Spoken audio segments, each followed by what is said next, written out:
Bueno, le saludamos con mucho afecto al ingeniero Fabián Jaramillo Palacios, quien evidentemente tiene una trayectoria importante. Entre otras actividades fue superintendente de telecomunicaciones, gerente de telecomunicaciones de la empresa Etapa, bueno, presidente de la Función de Transparencia y Control Social, catedrático universitario, y ahora le veo haciendo muy buenos artículos a Fabián en Diario El Mercurio. Fabián, muy buenos días, un gusto tenerlo por acá. A ver, el micrófono, Fabián, de pronto, a ver. Ahí, creo que ahora sí estamos conectados. Buenos días, Clever, un placer saludarte y estar en contacto con la ciudadanía que nos escucha y nos ve a través de este medio. Fabián, a ver, primero yo sé que ha hecho publicaciones y varias publicaciones, le he visto dedicado a hacer, entre otras actividades, artículos. ¿Cómo así le ha gustado también hacer presente en temas de interés nacional? Creo que es alguna vena que se nos queda por ahí atascada en un momento, pero que de pronto se desobstruye, y es necesario también comunicar a la ciudadanía, comunicar a los amigos que hay cosas a las que les debemos prestar atención, hay algunos asuntos que nos olvidamos y que vale la pena traerlos al recuerdo. Me parece muy bien, Fabián. Bueno, ¿por qué se vuelve tan difícil, Fabián? Aquí estamos viendo, ya caducó el contrato, la concesión con las operadoras Claro y Movistar, luego de 15 años. De estos contratos, y por qué le pregunto a usted, Fabián, ¿por qué se vuelve tan difícil negociar estos contratos cuando también de por medio está el tema político, en donde pues hay sectores que los contratos están bien hechos, otros están mal hechos, que es muy poco dinero? En definitiva, han habido cuestionamientos con respecto a estos contratos que son importantes por lo que significa las telecomunicaciones y la utilización del teléfono móvil.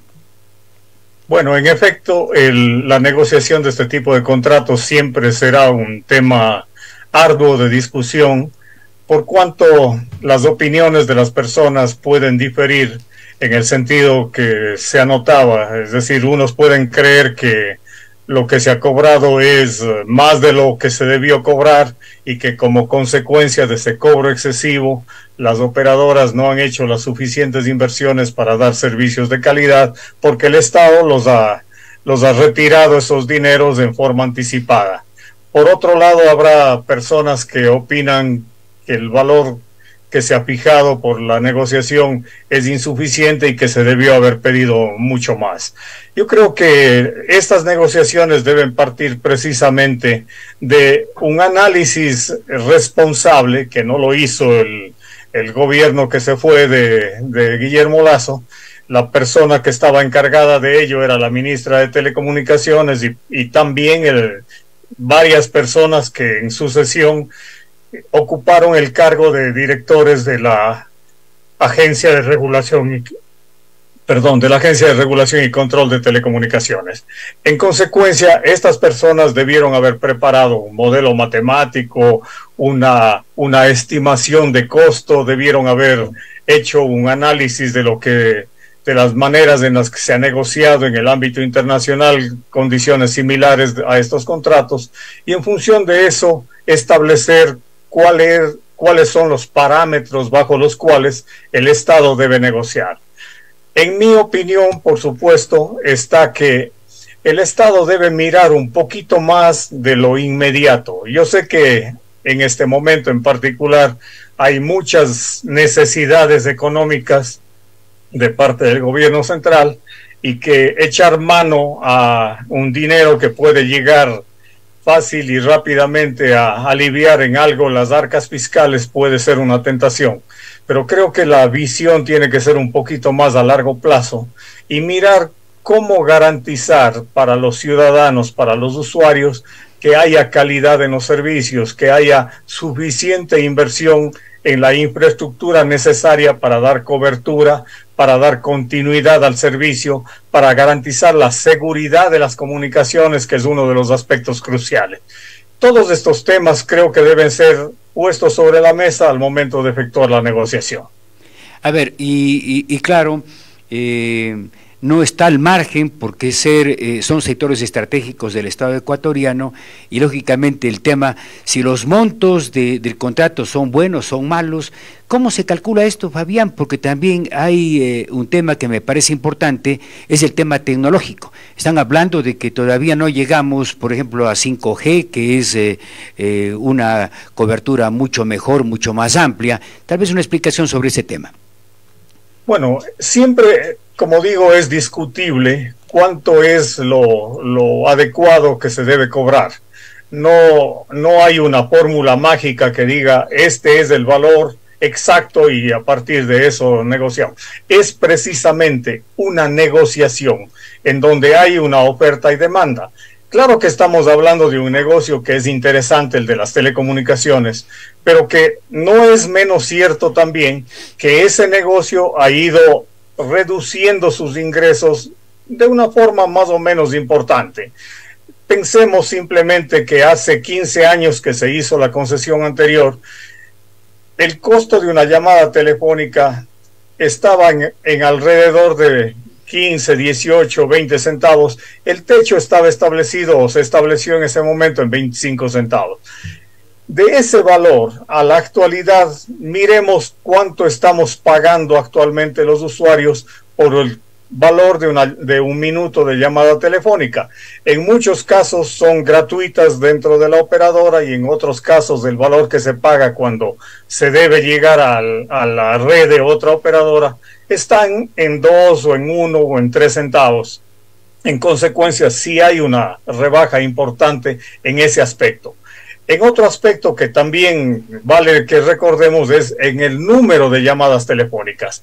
¿Cuántas veces usamos aplicativos como WhatsApp u otro para efectuar las llamadas o las conexiones con nuestros amigos, con nuestros parientes? Y obviamente ya no estamos utilizando la red móvil para hacer una llamada y por lo tanto para que la operadora pueda facturar. Esas son razones de disminución. Por otro lado, también en contraparte está el incremento en el uso de datos. Esa es la otra fuente de ingresos muy importante que tienen las operadoras móviles, pero que precisamente para poder seguir creciendo en esta utilización deben hacer inversiones importantes. Se ha mencionado en este momento 5G. Obviamente no hemos terminado de desplegar ni siquiera 4G dentro del país. Hay pocas localidades, pocas ciudades que están conectadas a la red de 4G. La mayor parte del país todavía utiliza tecnología más antigua, 3G y otras.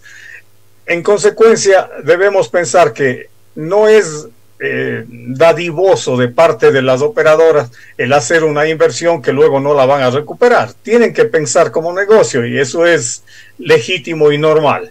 ¿Cuánto deben valer las concesiones? Muchos dicen deben cuando menos ser igual que la vez anterior.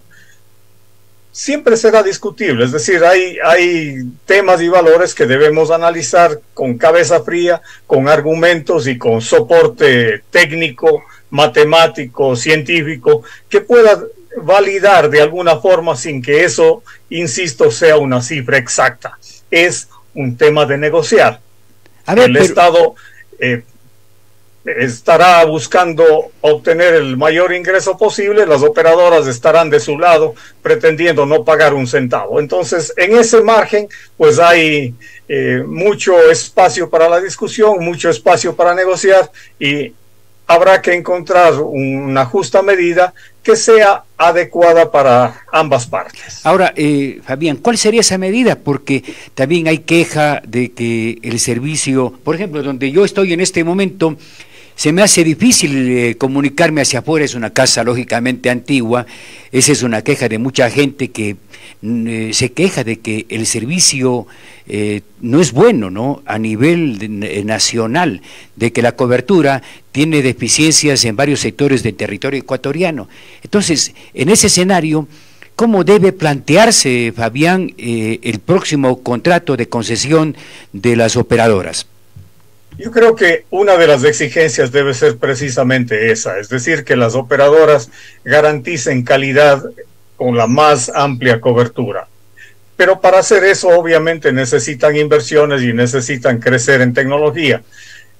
volvemos a la 5G. Si queremos hacer un despliegue de 5G, deberá tenerse en el país literalmente un sembrío de antenas. Y ya sabemos que la colocación de antenas siempre causa conflictos en cualquier ámbito, y habrá personas que están protestando y rechazando la instalación de antenas en las cercanías de sus domicilios, en las cercanías de hospitales, en las cercanías de escuelas, etcétera, etcétera. ¿Cómo entonces crecer en la provisión de estos servicios y cómo garantizar mejor cobertura? Pues hay un contrasentido. Por un lado exigimos cobertura, exigimos calidad, y por otro lado impedimos que se hagan instalaciones nuevas y que se hagan nuevas inversiones. En ese intermedio pues hay mucho para discutir, y precisamente para puntualizar en los contratos cuáles deben ser los niveles de calidad. Y en cuanto a la calidad que actualmente percibimos, pues también es responsabilidad del Arcotel. Esta agencia de regulación y control, la última parte dice control. El control es precisamente garantizar que haya suficiente cobertura, que las zonas que están definidas como que tienen determinados parámetros de calidad, en efecto los tengan. Y eso no ha sido verificado en mucho tiempo. Sabemos que el Arcotel ha dejado de controlar muchos de los servicios de telecomunicaciones. Oye, vean, un tema que me parece importante, aquí estábamos viendo, son 15 años que ya terminó justamente este contrato, estamos con 18,000 clientes, claro, tiene un 52%. 18 millones. Sí, claro, 18 millones. Claro, tiene 52% de los clientes, Movistar un 30,5%. ¿Qué pasa con la CNT? ¿No? Que es igualmente, porque siempre estamos hablando, yo siempre toco el tema político, que nos nacionalicemos, que qué pasa con la telefonía celular, que es un beneficio para quienes están colocando, quienes hacen esta inversión en el país. ¿Por qué la CNT se ha estancado tanto, Fabián? Bueno, a pesar de todos los problemas que ha tenido CNT en el transcurso de estos años y que son de dominio público, sin embargo ha tenido un crecimiento importante en cuanto a número de clientes. Las cifras que se mencionaron anteriormente muestran que hemos pasado de cerca de un 2,8% que tenía de penetración la operadora CNT a un valor que no es el que desearíamos los ecuatorianos que sea, que ojalá estuviera en la posición que actualmente tiene, claro, pero de todas maneras ha habido un crecimiento importante en cuanto a la penetración del servicio de CNT. Sin embargo, CNT, recordemos, es una empresa pública que está regida por las leyes que les abarcan a todas las entidades de este sector. En consecuencia, es una condición restrictiva la que tiene en este momento CNT. Ellos no pueden ser pioneros en el mercado porque, por ejemplo, para hacer un proceso de contratación lo tienen que publicar en el portal de compras públicas y entonces de antemano están denunciando su estrategia. No están en capacidad de levantar el teléfono el gerente y ordenar a un proveedor que le envíe X número de terminales, porque en ese caso estaría infringiendo las normas legales que rigen el proceso de contratación pública. Todas estas cuestiones limitan de manera muy importante la actividad y la gestión de CNT. Creo que las empresas públicas que están en competencia, en regímenes de competencia, como es el caso de la CNT, deberían tener otro tipo de tratamiento, porque mañana vendrá un auditor de Contraloría y les observará 100,000 cosas que han inobservado al momento de realizar un cierto proceso, y muchas personas que están al interior de estas instituciones e incluso de aquellas que no están en competencia se limitan a hacer lo estrictamente indispensable y no hacer nuevos proyectos por el temor que ha generado la Contraloría contra quienes muchas veces están obrando de buena fe y no contra aquellos pillos verdaderos que han obrado de manera indebida y a quienes no les ha tocado la Contraloría. A ver, pero allí también entiendo, Fabián, que es la falta de capacidad, a más de lo que está manifestando, es la falta de inversión. No es bueno de pronto pensar en una alianza público-privada, digo yo. Sería muy saludable, yo creo que se pueda pensar en esa opción. Sin embargo, pensemos también que la constitución vigente limita a que cuando haya este tipo de alianzas, el Estado deba mantener más del 50%. Pensemos entonces, ¿quién será el inversionista, la empresa externa que esté dispuesta a venir a hacer inversiones en el país y no tener el control sobre lo que está haciendo? Es bastante complicada la situación, deberíamos pensar estratégicamente en cuáles son esas condiciones y tal vez la manera de hacerlo podría ser cediendo la administración y pasar a ser el exigente el Estado respecto del rendimiento de cuentas, respecto de cómo está desenvolviéndose el negocio y de esa manera garantizar que los resultados para los usuarios y para la empresa sean saludables. Mire este cuadrito, Fabián, ¿no? Mire, y la pregunta, ¿por qué, si está viendo ese cuadro, ¿no? La CNT, a ver, cuando se habla que uno de los mejores negocios del planeta es justamente el de las telecomunicaciones, ¿por qué la CNT tiene cifras ya rojas? Usted vea el 2021, 2022, el 2023 no hay mucha diferencia, también hay pérdidas. ¿Por qué la empresa, carambas, se encuentra en condiciones, yo diría hasta precarias, con un montón de problemas que incluso van por el tema legal, el tema incluso de la presión sindical? ¿Qué se puede hacer al respecto, Fabián? Bueno, ahí precisamente yo creo que es un tema político en el que el gobierno sí puede tomar acciones. Sepamos que en la actualidad el número de servidores que tiene esta empresa es superior a los 8,000, es decir, una cantidad que no se compadece con el volumen de negocios que tiene la empresa. Entonces estamos drenando constantemente las arcas de la empresa para cubrir sueldos. Las pérdidas que se reflejan también son consecuencia de malos negocios, también son consecuencias de negociados que se hicieron en varios momentos y que por lo tanto deberían buscarse a los culpables de tales condiciones. Pero también el mea culpa va en el lado de las autoridades que en algún momento deberían haber dirigido a esta entidad para que produzca réditos, para que produzca buenos negocios, como en un momento determinado se lo puede ver. En el 2020 hay 140 millones de utilidad que tiene la empresa. Claro que también eso lleva a que el gobierno central en un momento determinado tome esos recursos y se los lleve a sus arcas sin devolución. Y eso de nuevo limita que la empresa pueda continuar haciendo inversiones y actualizando su tecnología. ¿No se está manejando muy políticamente también la empresa y hay improvisación? Sin duda, definitivamente esa es una de las razones. Se ha vuelto botín político, cada uno de los gobiernos de turno ha ido ingresando a sus simpatizantes, a sus amigos dentro de las filas de CNT y creo que la empresa no puede seguir creciendo de esa manera. Fabián, aquí me piden que le pregunte, ¿por qué también el Internet es deficiente en el Ecuador? ¿O está equivocado quien me pone este mensaje? Bueno, yo creo que ha habido un crecimiento importante en cuanto a la cobertura y en cuanto a la calidad de servicio e incluso en la reducción de costos del Internet. No podemos negarlo, pensemos que 15 años atrás, precisamente cuando se hizo la negociación con las operadoras móviles de la renovación de sus contratos de concesión, el valor que se pagaba por una conexión de banda ancha, que en este momento ya no es para nada ancha, estaba en el orden de 60 a 65 dólares. Hoy, por una anchura de banda que debe estar en más o menos 8 o 10 veces de lo que antes se denominó banda ancha, estamos pagando del orden de 19 dólares. Es decir, sí ha habido un crecimiento, sí ha habido una mejora en cuanto a eso, pero sí hay problemas de continuidad, hay problemas de que la compartición es excesiva por parte de algunos proveedores del servicio. Eso no se transparenta al usuario.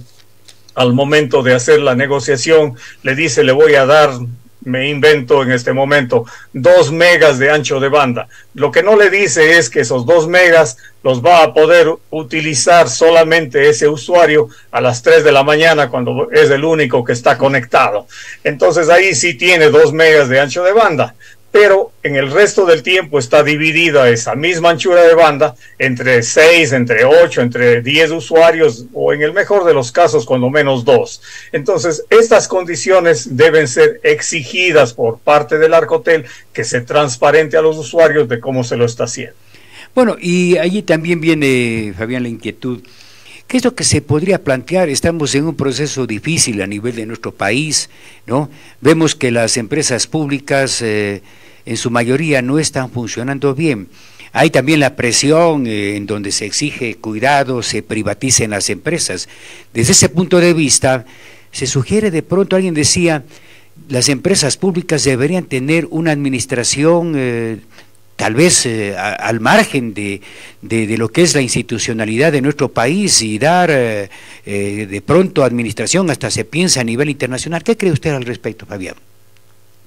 A ver, yo creo que las empresas públicas deben manejarse como empresas precisamente y que deberían estar fuera de las exigencias de las otras instituciones del Estado. Es decir, no es lo mismo realizar actividades como las de los municipios, como las de los gobiernos provinciales, etcétera, que hacer contrataciones, hacer negocios, hacer gestión de entidades que están dirigidas a producir un rédito. Ese rédito no necesariamente va a ser repartido entre accionistas, como sería en este caso, pero sí va a ser reinvertido en favor de los usuarios, en favor de los ciudadanos de este país.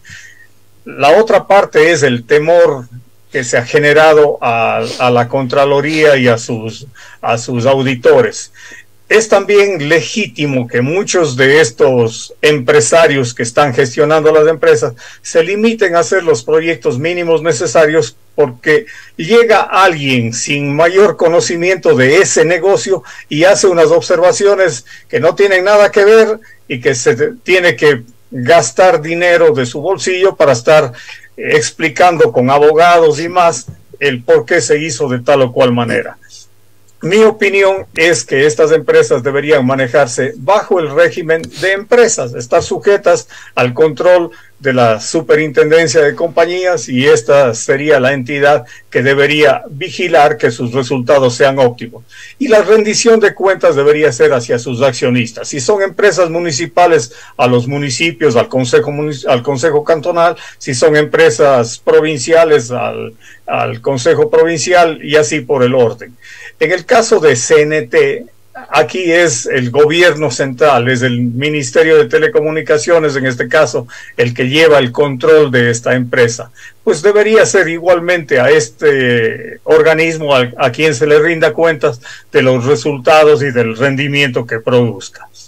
Finalmente, creo Javier, que la posibilidad de que todas puedan ser manejadas internacionalmente no debería contemplarse. Yo soy partícipe de que debemos reimplantar la honestidad, la transparencia en las empresas, y que los ciudadanos debemos vestirnos de honestidad y pasar a manejar estos negocios, como por mucho tiempo se lo ha hecho aquí en Cuenca. No creo que debemos inventar nada. Pensemos que en épocas pasadas la empresa eléctrica, Etapa y otras se han manejado con absoluta transparencia y han dejado réditos importantes para la ciudad.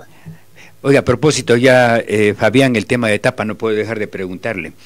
¿Cómo la empresa está con situaciones complicadas y difíciles? La telefonía, que era una fuente importante de ingreso, ya no la es, están casi sujetos única y exclusivamente al manejo de agua. ¿Qué es lo que pasó cuando Etapa, Fabián, incluso llegó a tener la posibilidad de ser socio importante en el tema de la telefonía móvil? Estamos viendo un escenario complicado, recargado. ¿Qué es lo que pasó? ¿Es tal vez nuevamente el tema político el que incide en que las empresas se pongan no a buen recaudo, Fabián?